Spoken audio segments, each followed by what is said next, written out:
man damaa xamul man gii xeetu soxor man nu ko nit di soxore gii xeetu soxor laa xamul nu ko nit di soxore yow maanaam yow daal ba nga nekkee si réew mi ba tey ak soxor ngay jàngal nit ñi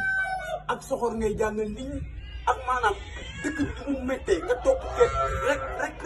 rek ni moom daal ala ku yàlla li ko yàlla may daal yàlla waru ko koo may ñii la ko war a may yàlla mooy xool jaam bi ko neex mu tànn ko may ko li mu ko may te président Ousmane Sonko la ko defal xoolal dëkk bi ni mu méttee yéen jéemoo leen si courant bu seer bi jéemoo leen si dund gu seer bi jéemoo leen si ndox mu seer bi gis nga jeunes yi di génn réew mi di dem si gaal yi sonn ak dëkk bu bon moo tax ñu def tey jii boo xoolee maanaam ñii di càkket man dama leen yërëm parce que liñ leen sonale ak liñ leen won te boo gisee ñii càkket dëkk bu métti moo tax ñuy wut luñ yóbbu seen njaboot yi mais tey noonu lañ leen sonale damaa xam ni yéen président Ousmane Sonko li moom yàlla moo ko may kenn moom si dara jox leen ko li nga xam ne moom la moom mu bokk si élection yi par force la ngeen ragal